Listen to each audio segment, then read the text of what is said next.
বামাপদবাবু মিতব্যয়ী মানুষ, বিয়ে থা করেননি, আত্মীয় স্বজন পুষ্যি কেউ নেই। দক্ষিণ কলকাতার যাদবপুর অঞ্চলে একটি দোতলা বাড়ির একতলায় ভাড়া থাকেন।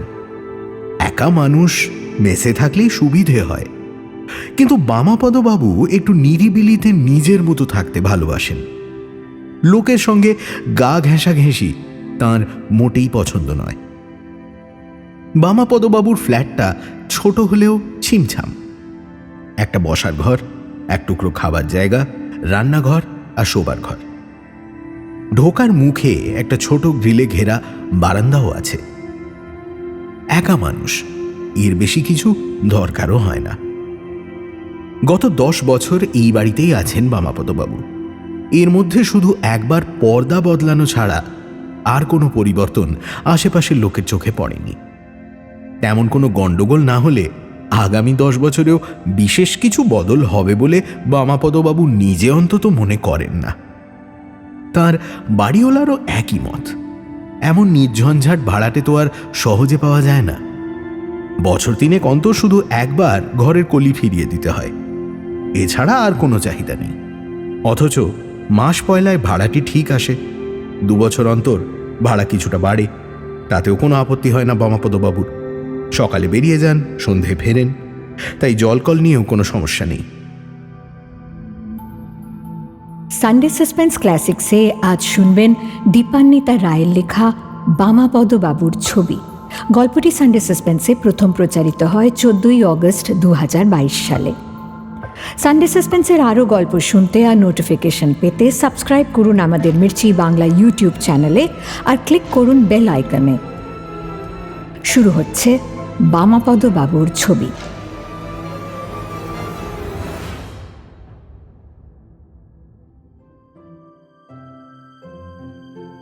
সরকারি অফিসে আপার ডিভিশন ক্লার্কে চাকরি করেন বামাপদবাবু। মাইনে করি খারাপ নয়, অন্তত একা মানুষের পক্ষে তো বেশ ভালোই। শখ শৌখিনতাও মোটেই নেই, তাই মাসের শেষে হাতে কিছু জমেও। বামাপদবাবু নিজে মনে করেন সেটা জরুরি, কারণ বিপদে পড়লে বা অসুস্থ হলে টাকাই তো তাঁর ভরসা। যদিও গত 10 বছরে তাঁর একবারের জন্য মাথা ব্যথা পর্যন্ত হয়নি, তবু মানুষের শরীর তো, কখন খারাপ হবে কি আর বলা যায়।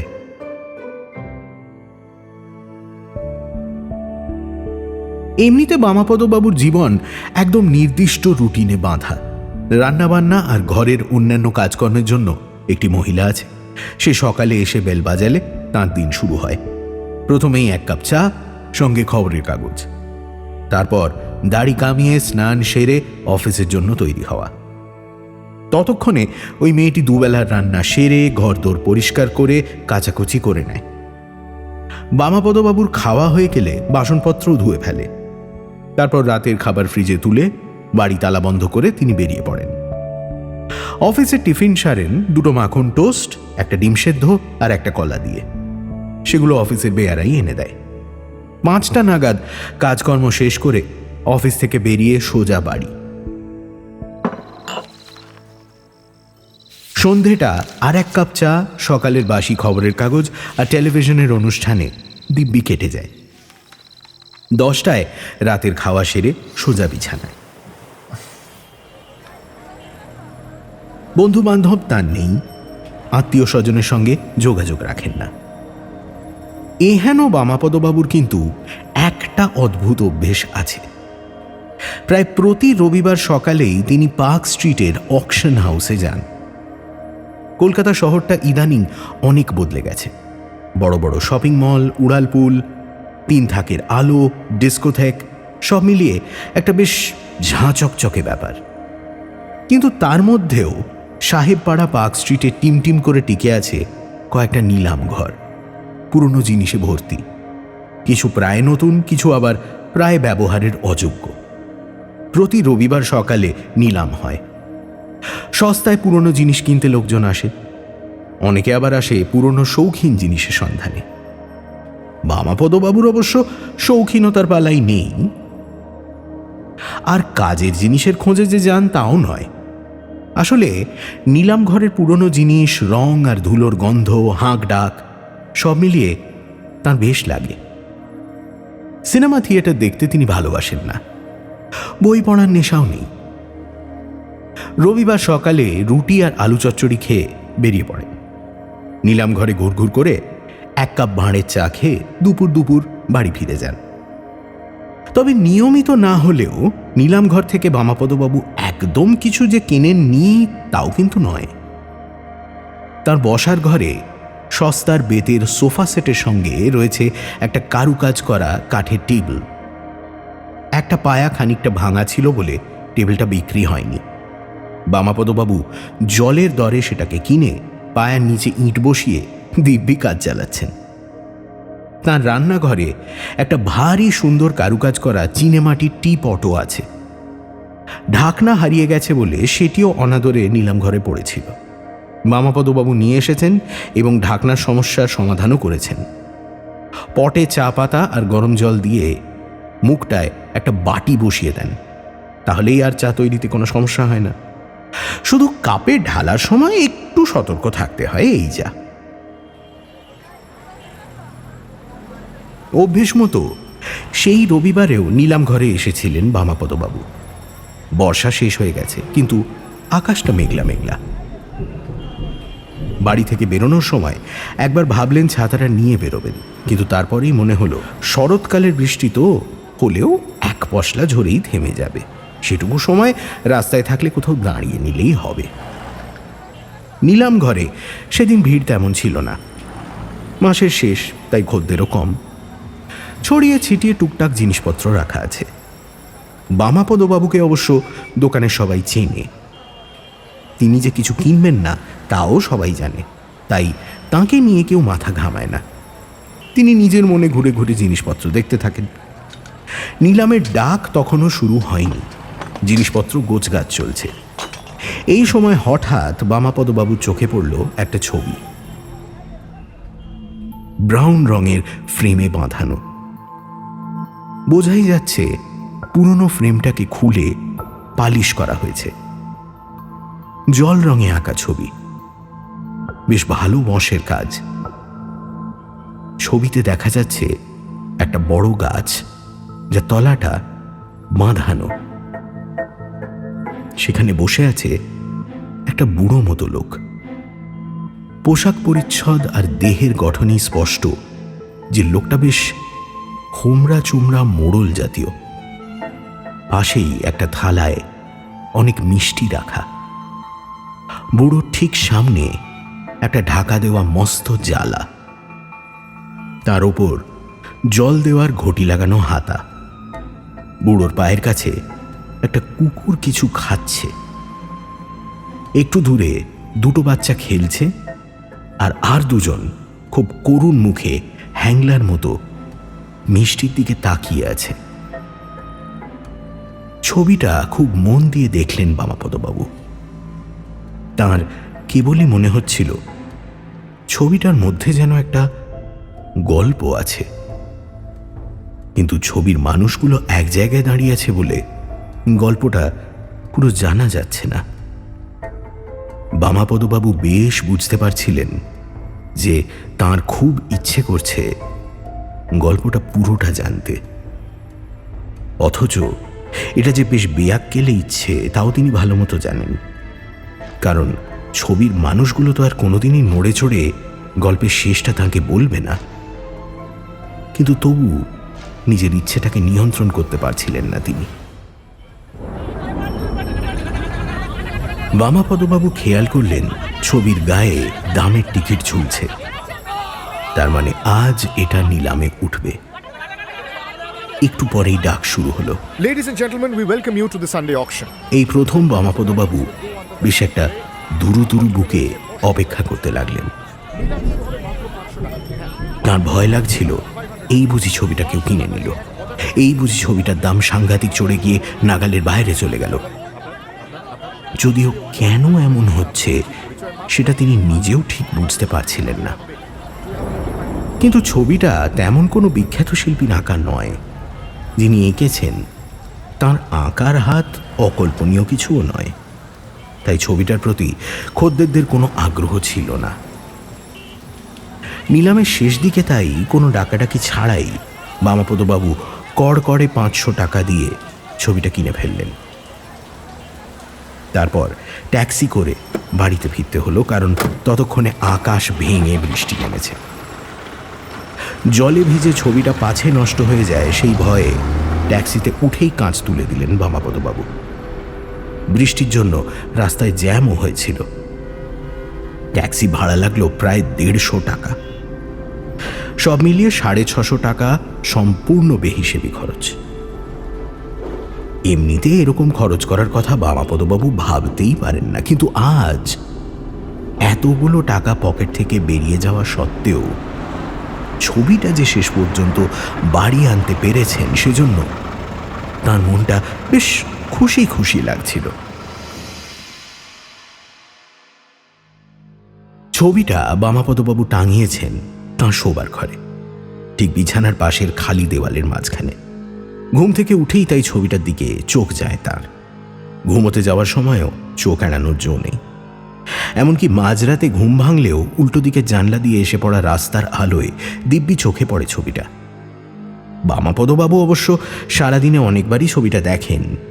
ইদানিং তো অফিস থেকে ফিরে অনেকক্ষণ ধরে খুঁটিয়ে ছবিটা দেখা তাঁর প্রায় অভ্যেসে দাঁড়িয়ে গেছে। ছবিটা বাড়িতে নিয়ে আসার ঠিক 1 সপ্তাহ পরে বামাপদবাবু একটা অদ্ভুত স্বপ্ন দেখলেন। একটা গ্রামের রাস্তা, দুধারে চাষের ক্ষেত, একটু দূরে দূরে কুঁড়ে ঘর দেখা যাচ্ছে। রাস্তা দিয়ে হনহন করে হেঁটে আসছেন একজন বুড়ো মতো লোক। জামা কাপড় আর ভাবভঙ্গি দেখেই বোঝা যায় যে তিনি গ্রামের মোড়ল ধরনের কেউ। এমন সময় দেখা গেল উল্টো দিক থেকে 4-5 জন ছেলে মেয়ের একটা দল আসছে। নিজেদের মধ্যে হুটোপাটি করতে করতেই তারা আসছিল, কিন্তু বুড়োকে দেখেই থমকে গেল। আর বুড়ো অমনি নাকে কাপড় দিয়ে চেঁচাতে লাগলেন, এই ছোট লোকের দল, খবরদার আমার কাছে আসবি না। তোদের হাওয়া গায়ে লাগলে এক্ষুনি আবার চান করতে হবে আমাকে। সরকার রাস্তা বানিয়ে দিয়েছে বলে সবাই তার উপর দিয়ে চলবে নাকি? কতবার বলেছি পাকা রাস্তায় উঠবি না তোরা, কথা কানে যায় না তোদের? বুড়োর চিৎকারে ভয় পেয়ে বাচ্চাগুলো নেমে গেল রাস্তার পাশের নিচু জমিতে। আর বুড়ো তাদের দিকে একবার আগুন চোখে তাকিয়ে ফের হনহন করে হেঁটে কোথায় যেন চলে গেলেন। ঘুম ভেঙে বামাপদবাবু বুঝতে পারলেন স্বপ্নটা তাঁর হারিয়ে যায়নি, দিব্যি স্পষ্ট মনে আছে। আর বারবারই মনে হচ্ছে ওই বুড়ো লোকটা যেন চেনা চেনা, কোথায় যেন দেখেছেন। রহস্য ভেদ হল সন্ধেবেলা। অফিস থেকে ফিরে অভ্যেস মতো ছবিটা খুঁটিয়ে দেখতে গিয়ে বামাপদবাবু বুঝতে পারলেন স্বপ্নে দেখা বুড়ো লোকটার সঙ্গে ছবির বুড়োর বেশ মিল আছে। স্বপ্নটা কিন্তু বামাপদবাবুর পিছু ছাড়ল না। 2 দিন পরেই আবার ঘুমের মধ্যে সেই গ্রামটাকে দেখতে পেলেন তিনি। এবার স্বপ্নটা একটু বড়। বামাপদবাবু বুঝতে পারলেন দীর্ঘদিন ধরে গ্রামে বৃষ্টি হয়নি, খরা চলছে। গ্রামের লোকেরা তাই একটা পুজোর আয়োজন করতে চাইছে। একটা আটচালার নিচে অনেকে বসে আলোচনা করছে। ওই বুড়োটা গ্রামের মোড়ল, তিনি বসেছেন মাঝখানে। ওদের থেকে একটু দূরে মাটিতে উবু হয়ে বসে আছে ছেঁড়া ময়লা জামাকাপড় পরা কয়েকটা লোক। দেখেই বোঝা যায় তারা হতদরিদ্র নিচু জাতের মানুষ। তাদের পিঠের কাছে দাঁড়িয়ে আছে সেই বাচ্চা ছেলে মেয়েগুলো।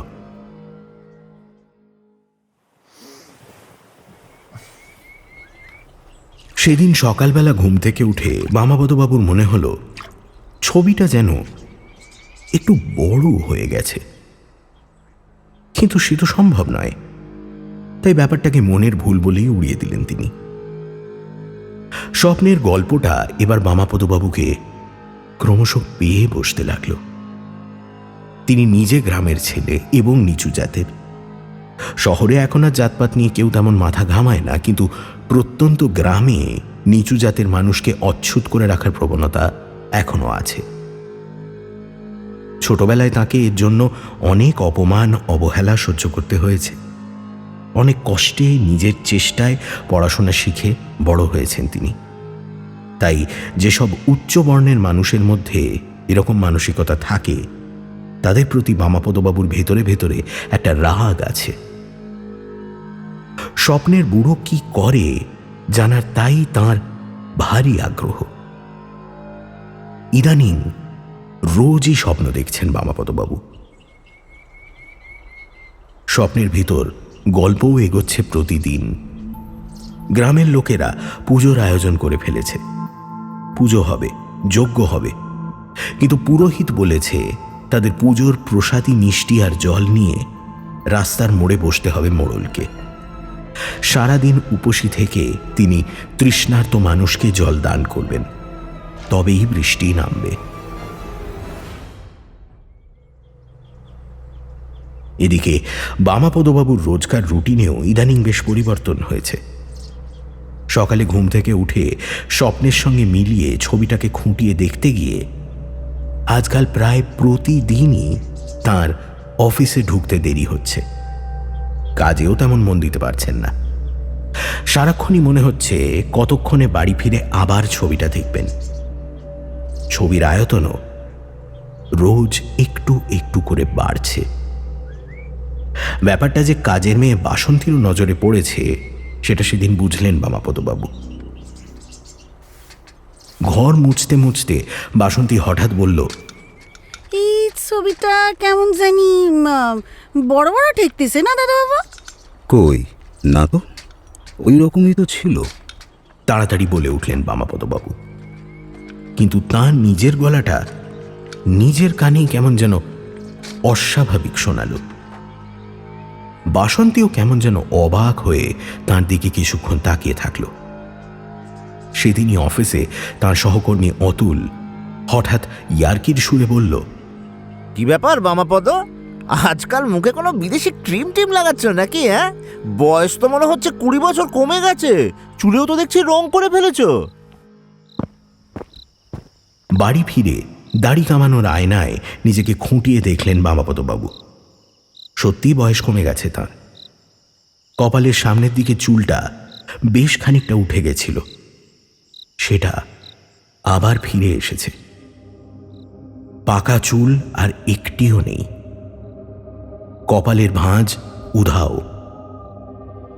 সেদিন রাতে খাওয়া দাওয়া সেরে ছবিটাকে খুঁটিয়ে দেখতে গিয়ে বামাপদবাবু বুঝলেন ছবিটা শুধু বড়ই হয়নি, বদলেও গেছে খানিকটা। বুড়ো লোকটা যে গাছের নিচে বসে আছে তার পেছনে এখন বেশ খানিকটা খোলা জায়গা দেখা যাচ্ছে।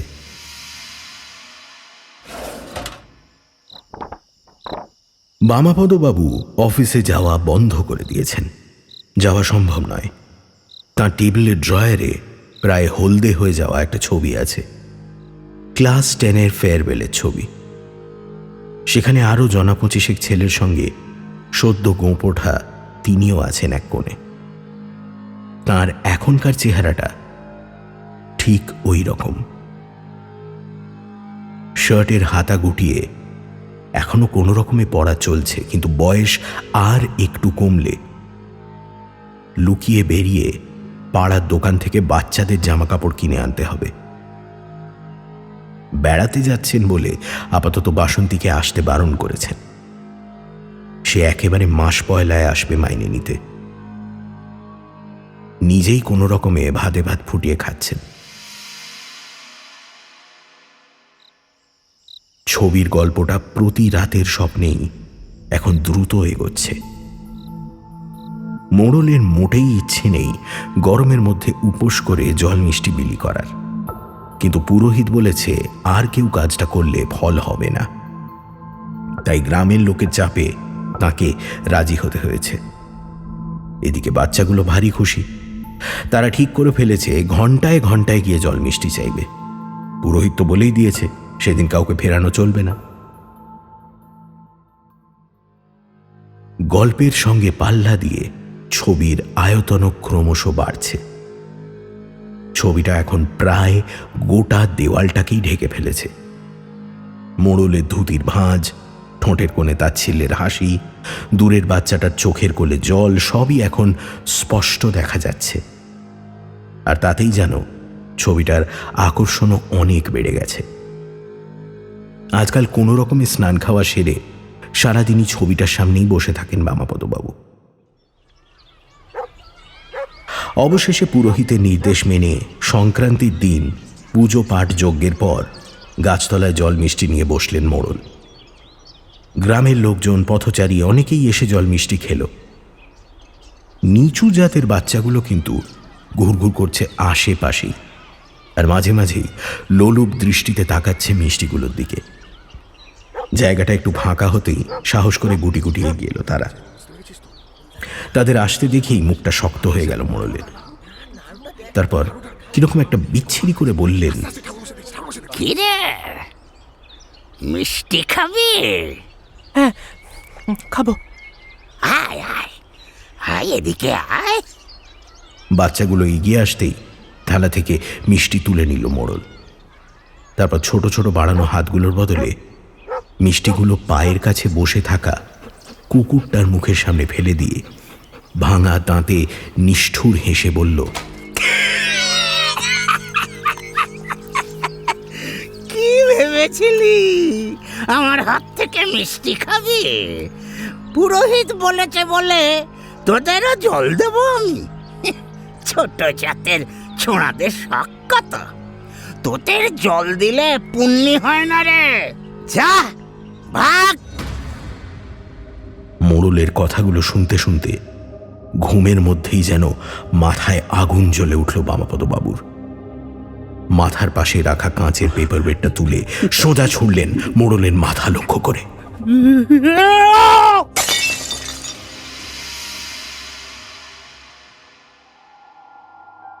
মাস পয়লায় বেতন নিতে এসে বাসন্তীর অনেক ডাকাডাকিতেও দরজা খুললেন না বামাপদবাবু।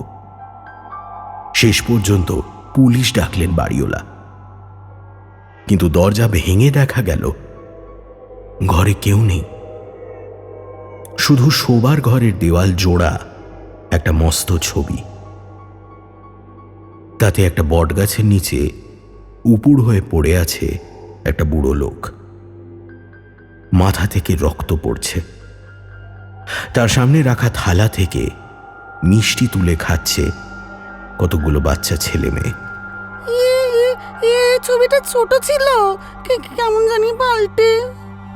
বাসন্তী বলার চেষ্টা করেছিল যে এই ছবিটা নাকি আগে অনেক ছোট ছিল আর দেখতেও অন্যরকম ছিল, কিন্তু তার কথায় কেউ পাত্তা দেয়নি।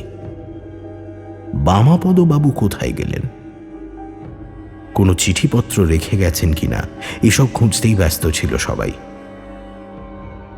কেউ খেয়ালও করেনি ছবিতে বুড়োর পেছনে ঝোপের পাশে একটা বাচ্চা ছেলে কোমরে হাত দিয়ে দাঁড়িয়ে আছে। তার রাগী মুখটার সঙ্গে টেবিলের ওপর বামাপদবাবুর পারিবারিক ছবি, যেখানে বাবার হাঁটুতে হাত রেখে 10 বছরের বামাপদবাবু বসে আছেন, তার চেহারার অদ্ভুত মিল।